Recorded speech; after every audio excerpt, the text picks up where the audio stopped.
The Texas sun had long surrendered to darkness when the military convoy rolled through the gates of Camp Huntsville. Inside the third truck, 3 men sat in silence, their Wehrmacht uniforms stripped of insignia, their hands bound loosely with rope that felt more ceremonial than secure. These were not ordinary prisoners of war. General Erich Falken had earned his reputation through blood and brilliance. At 47, he possessed the kind of tactical mind that had turned seemingly hopeless battles into stunning victories across the Eastern Front. His subordinates called him the Iron Wolf, not for cruelty, but for an almost supernatural ability to anticipate enemy movements. Even in defeat, even in captivity, his spine remained straight, his jaw set. He refused to acknowledge the young American corporal who had offered him water during the journey from the interrogation center in Virginia. Beside him sat General Heinrich Weissman, the intelligence officer whose network of spies had penetrated Allied communications deeper than anyone in Washington wanted to admit. At 52, Weissman had the face of a university professor.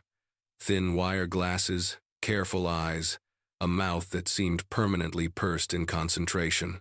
Unlike Falken, Weissman had no illusions about honor in warfare. Information was currency, and he had built his career on knowing exactly when to spend it. The Americans had caught him in the Ardennes offensive, his command post overrun before he could destroy his papers. The shame of that capture burned hotter than any physical wound. The third general, Otto Brandt, represented something different. At 60, he was the eldest, a veteran of the First War who had watched his nation descend into madness with growing horror.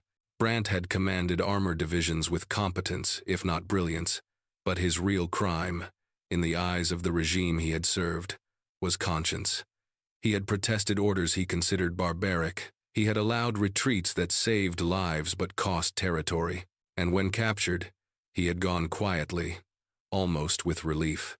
The truck lurched to a stop. Beyond the canvas covering, voices spoke in English, too rapid and informal for any of the 3 men to fully comprehend. They had been told nothing about their destination, nothing about their fate. Standard procedure after capture involved interrogation, documentation, assignment to a permanent camp. But 3 days ago, they had been separated from other prisoners without explanation. No tribunal, no charges, just silent guards and this midnight convoy. Inside the camp's administrative building, Colonel James Rowan studied the files spread across his desk. Falken, Weissman, Brandt, 3 names that had appeared in intelligence briefings for years. And now they were here, in his camp, under his authority. Rowan was not a career soldier. Before the war, he had taught European history at a small college in Ohio, where his students had found him demanding but fair. When America entered the conflict, he had volunteered, expecting to analyze enemy strategy from some basement office in Washington. Instead, the Army had recognized something else in him, an ability to see soldiers as humans, even when they wore different uniforms. They had made him commandant of a POW facility in the middle of nowhere, Texas, where the summer heat could kill as efficiently as any bullet. His adjutant, Captain Philip Morrison, stood by the window, nervous energy radiating from his lean frame. Morrison was 26, fresh from combat in France, still carrying the anger of men who had seen friends die. "Sir, permission to speak frankly?" Morrison's voice carried the flat vowels of Boston. "Always, Philip. Why are we treating these men differently? They're war criminals. Falken's divisions burned villages. Weissman ran torture operations. They deserve exactly what the Geneva Convention says they deserve," Rowan interrupted, his tone gentle but firm, "which is treatment as prisoners of war, not as criminals awaiting trial. We don't have evidence they personally violated the laws of war, just that they fought for a regime that did." Morrison's jaw worked. "So we just feed them? House them? Act like they're guests?" Rowan removed his glasses, cleaned them with a handkerchief, a habit that gave him time to choose words carefully.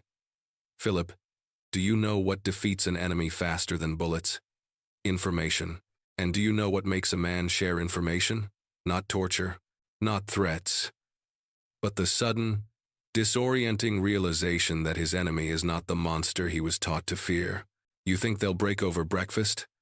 Skepticism dripped from Morrison's words. I think, Rowan said slowly, that men who expect death might reconsider their loyalties when offered life. And bacon. Morrison almost smiled despite himself. The bacon idea is insane, sir. Probably. But I've read enough history to know that the most powerful weapon in war is often the most unexpected one. These men have been taught that Americans are barbarians, that capture means torture and execution. What happens when that belief collides with reality? Outside, the three generals were being escorted from the truck. They could see nothing through the blindfolds that had been tied over their eyes 20 minutes earlier. A development that had turned their anxiety into something approaching terror. Falcon's mind raced through possibilities. Execution seemed most likely. The Americans would want to avoid publicity, avoid trials that might become propaganda victories for the Reich. A quiet death in Texas, buried in an unmarked grave, would eliminate three men who knew too many secrets. Weissman had reached similar conclusions through different logic. He had interrogated enough prisoners to understand the psychology. The blindfolds were meant to disorient, to break down resistance before questioning. But why the middle of the night? Why the isolation? Unless the Americans planned something off the books, something their own command structure couldn't know about. Only Brandt felt something different. Perhaps it was age, or exhaustion, or the strange peace that comes from accepting fate. As rough hands guided him forward, he found himself thinking not of death but of his grandson, 6 years old when Brandt had last seen him. The boy had cried at the train station, not understanding why grandfather wore a uniform, where grandfather was going. Brandt had promised to return. He had lied. They entered a building. The temperature change was immediate, slightly cooler, and there was a scent that didn't belong in a prison. Coffee, bacon, fresh bread. For the first time since their capture, General Falcon felt genuine fear. This was wrong. This didn't fit any protocol, any procedure. What kind of torture began with the smell of breakfast? The room was cold, not the natural cold of December in Texas, which was actually mild, but the manufactured chill of fear. The three generals stood in a line, still blindfolded, their hands now unbound but useless in the darkness behind the cloth. Falcon's military training screamed at him to maintain composure. He had survived the Eastern Front, where temperatures dropped to -40, and Soviet artillery could erase entire companies in minutes. He had walked through bombed-out cities where the dead outnumbered the living. But this waiting, this sensory deprivation, this smell of food that made no sense. This was breaking through defenses he didn't know he had. Beside him, he could hear Weissman's breathing, quick and shallow. The intelligence officer was trying to maintain his characteristic control, but decades of analyzing interrogation techniques had taught him exactly how vulnerable he was. Every method he had studied, every resistance strategy he had developed, required information, and right now, they had none. Brandt alone seemed calm, though it was the calm of resignation rather than courage. He had made his peace during the long truck ride. If this was the end, at least it would be an end. The war would continue without him. The suffering would continue without him. Perhaps that was itself a kind of mercy. Footsteps approached, multiple sets. The generals tensed, each preparing in his own way for whatever came next. Gentlemen, a voice spoke in German, the accent American but the grammar surprisingly correct. Please sit. Hands guided them to chairs. The seats were wooden but not uncomfortable. A table materialized in front of them. They could feel its edge against their torsos as they settled. You may remove your blindfolds. The voice belonged to Colonel Rowan, though they didn't know that yet. The three generals hesitated, then reached up with trembling hands. Falcon was first, unwilling to show weakness even in this. Weissman and Brandt followed. The light was dimmer than expected, easy on eyes adjusted to darkness. They blinked, focused, and saw something that made no sense whatsoever. Before them lay a breakfast that would have seemed generous in peacetime and appeared absolutely luxurious in December 1944. Thick strips of bacon, still sizzling slightly, arranged on white plates, Scrambled eggs, fluffy and yellow, fresh bread, sliced and buttered, a bowl of stewed apples with cinnamon, 3 cups of coffee, black and steaming, the aroma strong enough to make Weissman's empty stomach clench with involuntary hunger. They stared. None of them reached for food. None of them spoke. Rowan stood at the head of the table, his uniform neat, but not parade ground perfect. His face was ordinary, the kind of face that could belong to a shopkeeper or a teacher, which was exactly what it had belonged to. Beside him, Captain Morrison maintained a position of rigid attention, his expression carefully neutral. "I imagine you're confused," Rowan said, still in German. "I would be too. You were expecting something else. Something much worse." Falcon found his voice first. "What is this? Some new form of psychological torture?" "It's breakfast," Rowan replied simply. "You haven't eaten in 18 hours. I thought you might be hungry." "We're prisoners," Weissman interjected, his analytical mind searching for the trap. "The Geneva Convention requires adequate food. Yes, but this is—" He gestured at the table. "This is beyond adequate. This is suspicious." Rowan pulled out a chair and sat, the casualness of the gesture somehow more unsettling than any interrogation technique. "General Weissman, I've read your file. Quite impressive, actually. Your intelligence network in Belgium was particularly effective. I imagine you're running through every interrogation manual right now, trying to understand what game I'm playing." Weissman said nothing, which was itself an admission.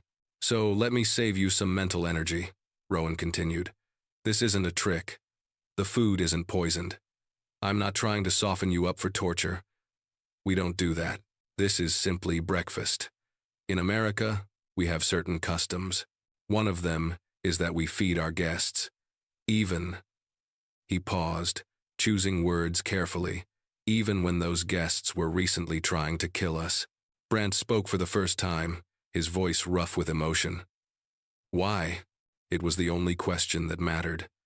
Not how, not what, but why. Rowan met his eyes. "Because you're human beings. Because the war will end someday, and when it does, I want to be able to look at myself in the mirror. Because treating prisoners with dignity isn't weakness. It's what separates civilization from barbarism." He gestured at the food. "Please, eat. We can talk after." Falcon's hand moved toward the coffee, then stopped.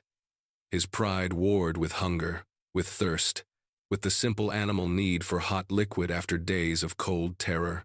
"If we eat your food, we owe you nothing." "Correct," Rowan agreed. "This isn't a transaction. It's just breakfast." The 3 generals looked at each other. In that moment, a silent communication passed between them, the kind that only men who have faced death together can share. They were still enemies of America. They were still German officers. But they were also exhausted, hungry men who had spent the last 3 hours convinced they were about to be executed. Brandt reached for his fork first. His hands shook slightly as he scooped eggs onto his plate. The act of eating felt like surrender, but also like relief. The eggs were perfectly cooked, better than anything he had tasted in 2 years of military rations. Weissman followed, his analytical mind still searching for poison, for drugs, for any sign of deception.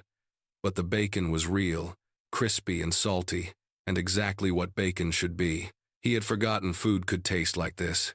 Falcon held out longest, his pride demanding some final gesture of resistance. But hunger won. It always does.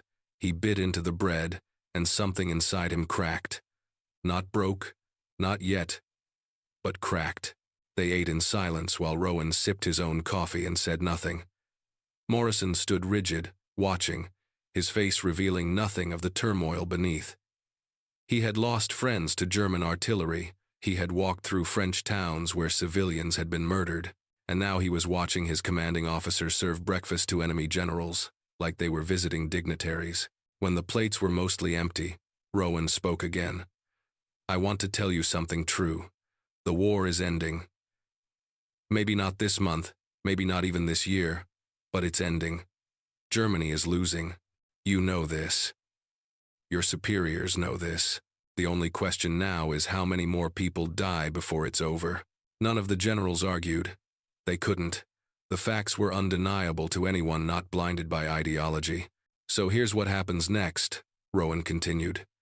You'll be assigned to this camp. You'll have decent quarters, adequate food, access to medical care. You'll be treated according to international law, and in return, I ask only that you consider one thing. Your war is over. The question is whether you want to help end it for others. Weissman's eyes narrowed. You want information. I want to save lives, Rowan corrected. American lives, yes, but also German lives, Russian lives, French, British, Italian. Every day this war continues, thousands die. If information you possess could shorten that timeline even by a day, isn't there a moral obligation to share it? That's treason, Falcon said flatly. That's humanity, Rowan countered. Treason is a political concept. What I'm talking about is the simple mathematical fact that you have knowledge, and that knowledge could prevent deaths.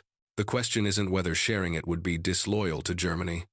The question is whether keeping it is loyal to the human beings still dying. The room fell silent.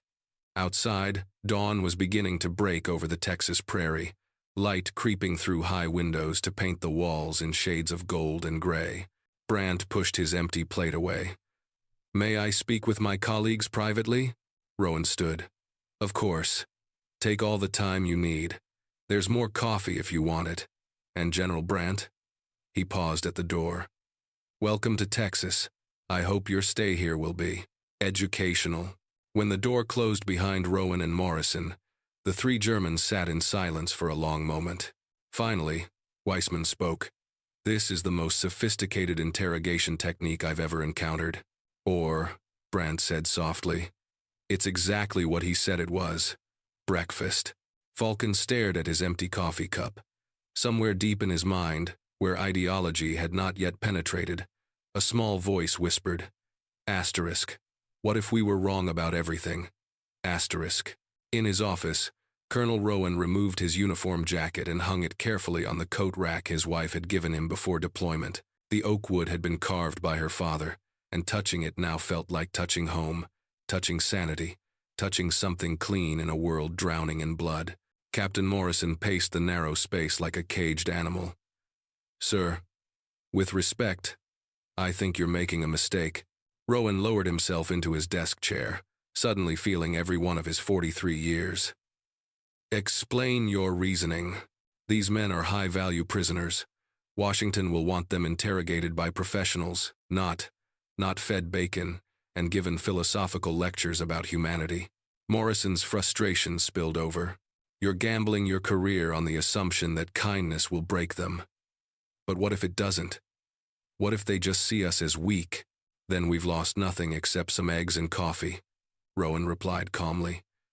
But if I'm right, we gain something much more valuable than whatever professional interrogators could extract through pressure, which is willing cooperation, real intelligence, not the kind of half-truths and misdirection that prisoners give when they're trying to make torture stop. Rowan pulled a folder from his desk drawer. I've been studying German prisoner psychology for 18 months, Philip. Do you know what I've learned? Morrison stopped pacing. Tell me. These men have been fed a steady diet of propaganda about American savagery. They've been told we execute prisoners, that we torture captured officers, that Jews and communists control our government and want revenge. Every captured German soldier expects to be treated brutally. It's wired into their expectations so deeply they can't imagine an alternative.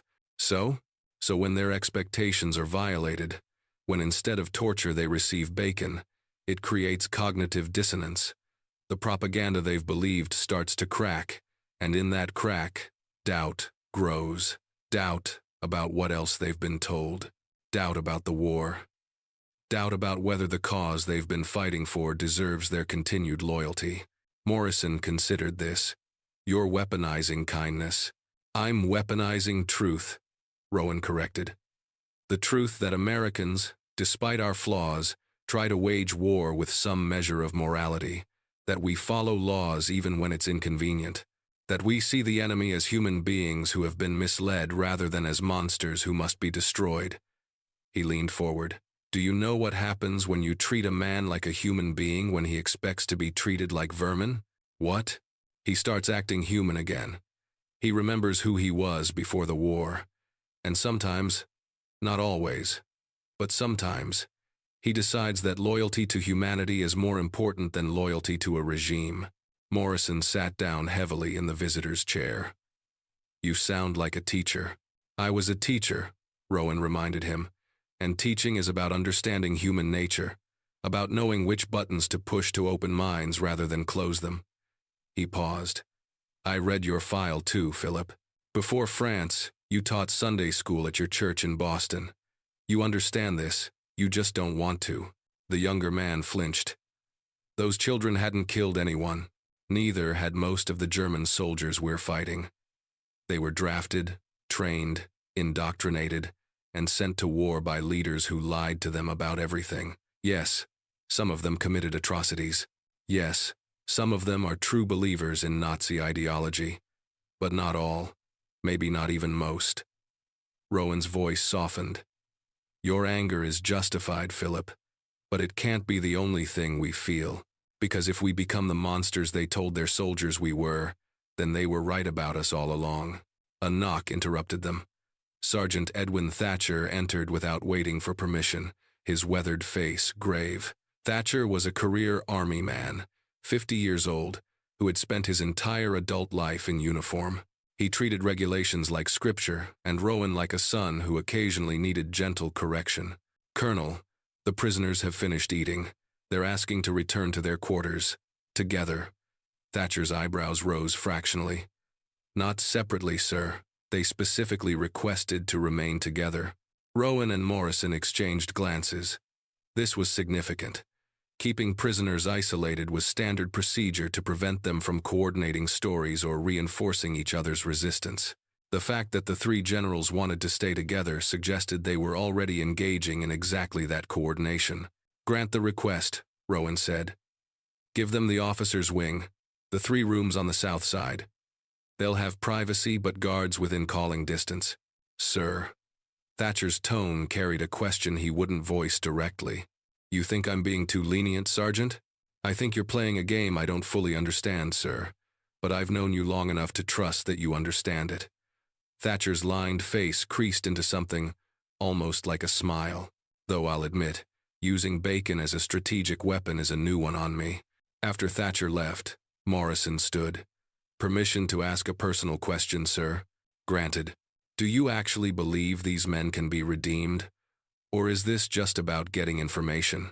Rowan considered the question carefully. Outside his window, the first full light of morning painted the prairie in shades of amber and rose. Somewhere beyond the camp's wire fences, the world was still at war. Men were dying. Cities were burning. But here, in this small corner of Texas, 3 enemy generals had just eaten breakfast and discovered their captors were not the demons they had expected. I believe, Rowan said finally, that every human being contains the capacity for both good and evil.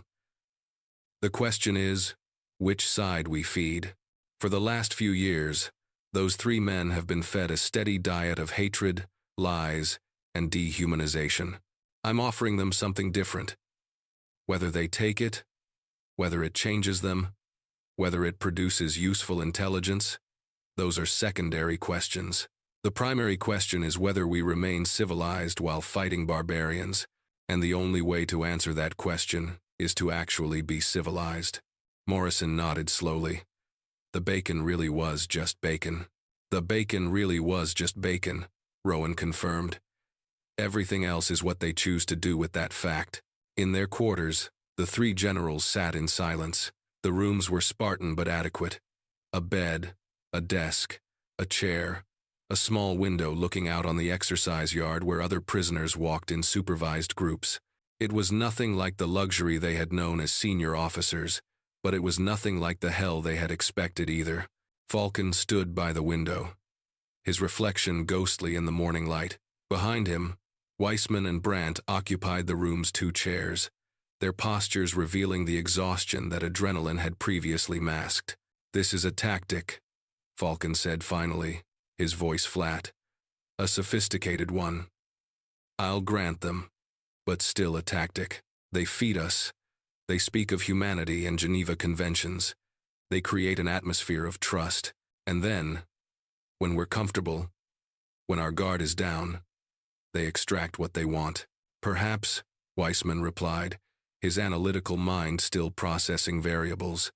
But if so, it's more sophisticated than anything in our own interrogation protocols. The psychological pressure of unexpected kindness is actually quite brilliant. It creates cognitive dissonance, forces the subject to question their assumptions, opens pathways that direct confrontation would only close. You're admiring their technique? Falcon's tone carried disbelief. I'm recognizing their technique. There's a difference. Weissman removed his glasses, cleaned them on his sleeve, a nervous habit that Brandt recognized from years of shared meetings. The question is whether understanding their method helps us resist it. Brandt spoke quietly. Why would we want to resist it? Both men turned to stare at him. I'm serious, Brandt continued. Let me ask you both something, and I want honest answers, not the propaganda we're supposed to believe. Do you think Germany will win this war? The silence stretched. Falcon's jaw clenched. Weissman's eyes flickered toward the door, an instinctive check for eavesdroppers. The Führer has promised new weapons, Falcon began. The Führer has promised many things, Brandt interrupted, a note of steel entering his aged voice. He promised the Jews were the source of Germany's problems. He promised Lebensraum in the East. He promised Britain would surrender. He promised America wouldn't fight. When do we acknowledge that a man who has lied about everything might also be lying about our chances of victory? That's treason. Falcon's words came out sharp, automatic. That's reality, Brandt countered. I've commanded men in 2 world wars, Eric. I've watched them die for causes both just and unjust. And I'm telling you, as a soldier and as a man with nothing left to lose, that this war is over. We've already lost.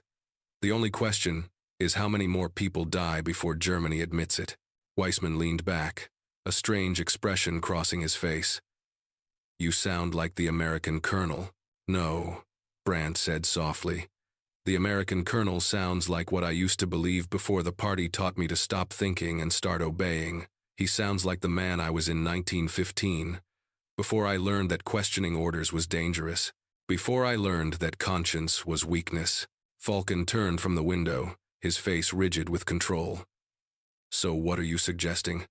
That we betray our country? Betray our comrades who are still fighting? I'm suggesting we consider whether loyalty to a failed regime is the same as loyalty to Germany itself. Brandt stood, his old joints protesting. My grandfather fought in the Franco-Prussian War. My father fought in the Great War. I fought in that war too, and now this one. And my grandson will never fight, because I'm going to do everything in my power to make sure this madness ends. By collaborating with the enemy? Falcon's voice rose. By acknowledging that the enemy isn't who we were told it was. Brandt's response came out with surprising heat. We were told the Americans were barbaric. We were told they execute prisoners. We were told they're controlled by Jews and communists who want to destroy the Aryan race. And yet this morning, we were given bacon and coffee and treated with more human dignity than I've seen in German command meetings in years. It's a trick, Falcon insisted, but the conviction in his voice had weakened. Weissman spoke up, his tone thoughtful. What if it isn't? What if this is simply how they operate? I've studied American culture, their history, their values. They have a genuine belief in certain principles. Democracy, individual rights, due process. It's not just propaganda. It's woven into their national identity in ways that sometimes seem almost naive to us. What if the colonel's speech about morality wasn't manipulation but simply what he believes? Then he's a fool, Falcon said, but the words lacked force. Or we're the fools for thinking morality is foolish, Brandt replied. The conversation died there, each man lost in thoughts too dangerous to share. Outside, other prisoners were being formed up for morning exercise. Guards called out in English. The routine of camp life continued, the normalcy of it somehow more unsettling than any torture would have been. Finally, Weissman broke the silence. I'm going to tell them about Operation CeeLo A2, Falcon spun. What? The planned infiltration operation in America. The sleeper cells, the sabotage targets, the communication protocols. Weissman's face showed no emotion. I'm going to tell them everything I know. That information could save German lives. Falcon protested. If those operations succeed, they could disrupt American supply lines, buy us time for new weapons development. Those operations will kill civilians, Weissman interrupted. American civilians who have nothing to do with military targets. Department stores, train stations, schools. He met Falcon's eyes. I helped plan them. I know what they're designed to do. And I no longer believe that murdering American shoppers will help Germany win a war we've already lost. So you'll just volunteer this information? Falcon's voice carried disbelief and something else, something that might have been relief. Yes. Not because the colonel served me breakfast, though that was unexpectedly civilized, but because I'm done pretending that following orders absolves me of moral responsibility. Weissman stood, moving toward the door. I'm 62 years old, Eric. I've spent my entire adult life gathering intelligence, analyzing information, trying to give Germany every advantage. And what has it given us? A ruined country, millions dead, and a legacy of shame that will outlive us all. He paused with his hand on the doorknob. I'm not doing this for America. I'm doing it because I want to look at myself in the mirror and see a human being instead of a functionary of atrocity. You can call it weakness if you want. I call it being late but not too late. After Weissman left, Falcon and Brandt sat in silence. The room felt smaller somehow. The walls closer. Through the window, they could hear American soldiers laughing about something, their voices carrying the easy casualness of men who weren't expecting death. He's right, you know, Brandt said finally. About all of it, Falcon said nothing. But in his mind, the careful edifice of certainty that had sustained him through years of warfare had developed a crack, and through that crack, doubt was seeping in like water through a failing dam. The bacon had been just bacon. But sometimes, small truths crack large lies. Colonel Rowan was reviewing supply requisitions when Captain Morrison burst into his office without knocking. The younger man's face showed shock and something approaching vindication. Sir, General Weissman is requesting an immediate meeting. Private.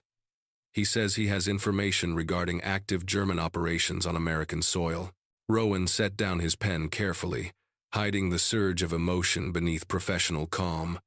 How long since breakfast? 4 hours, sir. 4 hours. Rowan had hoped for days, maybe weeks of gradual trust building. 4 hours suggested something different. Not manipulation working, but genuine crisis of conscience reaching a breaking point. Set up the conference room. No stenographer, no recording equipment. Just me, you, and the general. And Philip? Rowan stood, reaching for his jacket. Whatever he tells us, we treat with respect. This isn't an interrogation. It's a conversation between one human being and another. 15 minutes later, General Heinrich Weissmann sat across from them, his uniform rumpled, his eyes showing sleeplessness that went beyond the previous night's journey. His hands, Rowan noticed, trembled slightly as they rested on the table. Not from fear, but from the kind of nervous energy that comes when one has decided to jump off a cliff and is waiting for the impact. General Weissmann, Rowan began in German. Captain Morrison tells me you wish to discuss something important. I wish to commit treason against the Third Reich, Weissmann replied, his voice steady despite the trembling hands. I assume that interests you. The bluntness of it caught both Americans off guard. Morrison's hand moved instinctively toward his notepad, but Rowan's slight headshake stopped him. Why? Rowan asked simply. Because this morning, you fed me bacon.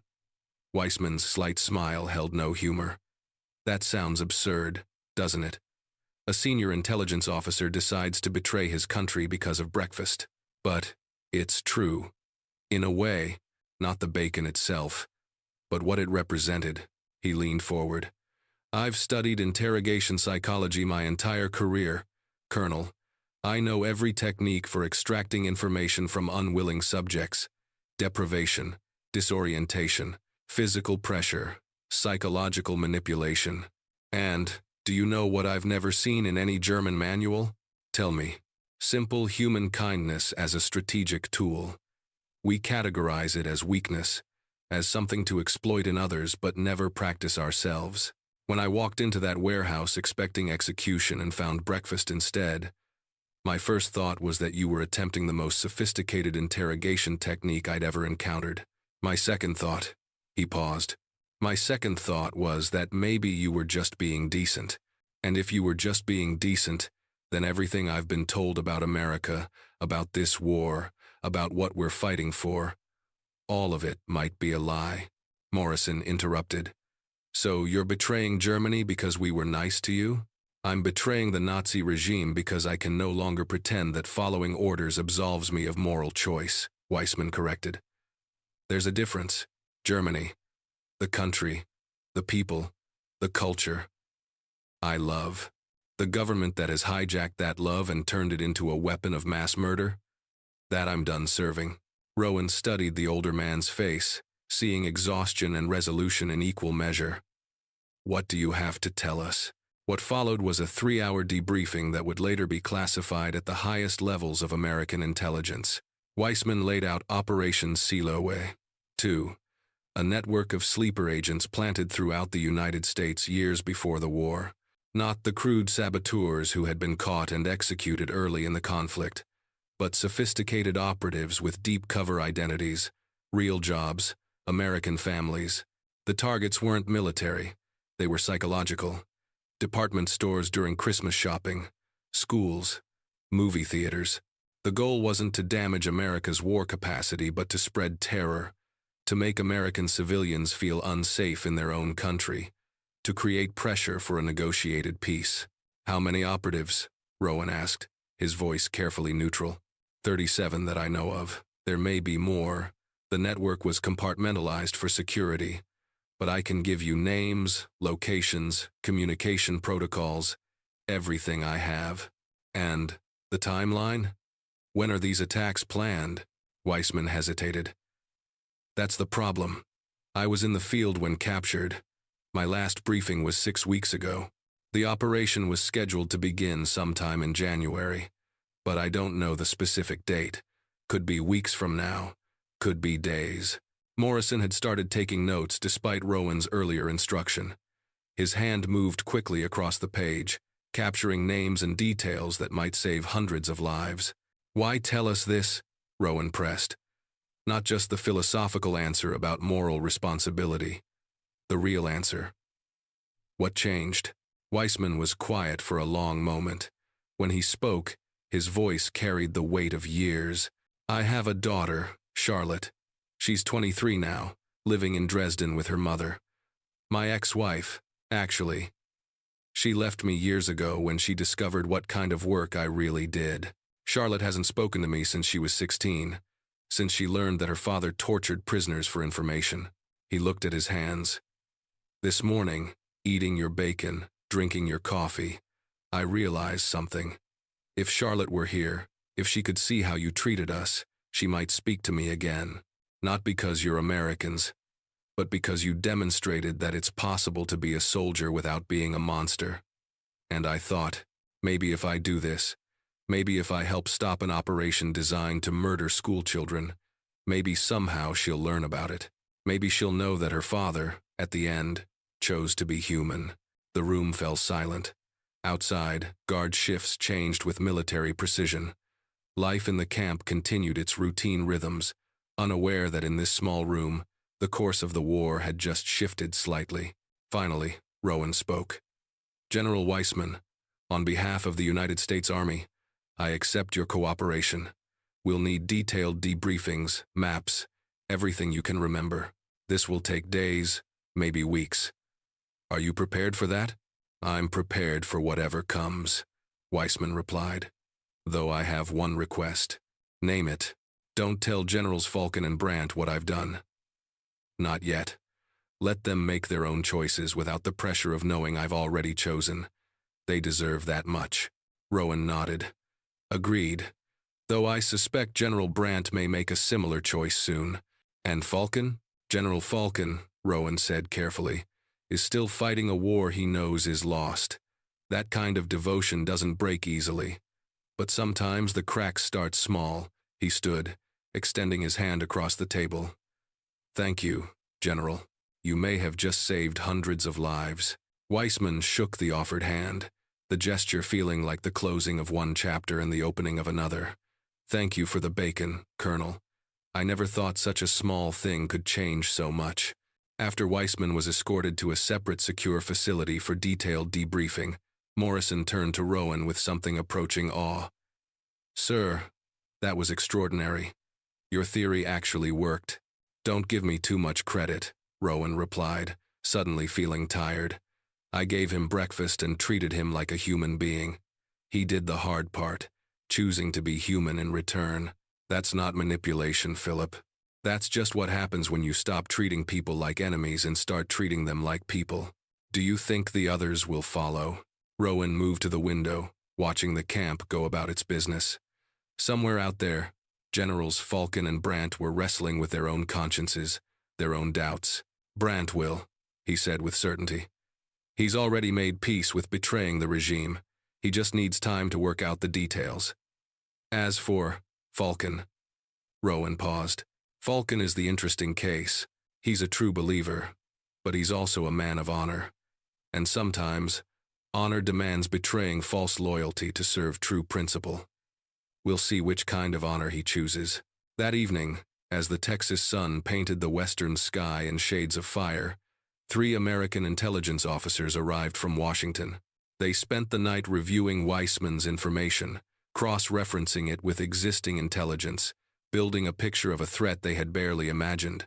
By dawn, FBI agents were moving across the country, preparing to roll up a network of sleeper agents who would have brought war directly to American civilians in a way that Pearl Harbor never did. And in a small room in Texas, a German general who had expected death and received bacon instead was learning that sometimes the smallest acts of humanity can crack the largest lies. The war would continue for months more, but on that December morning in 1944, one small victory had been won, not through bullets or bombs, but through the simple revolutionary act of treating an enemy like a human being. Sometimes that's enough to change everything.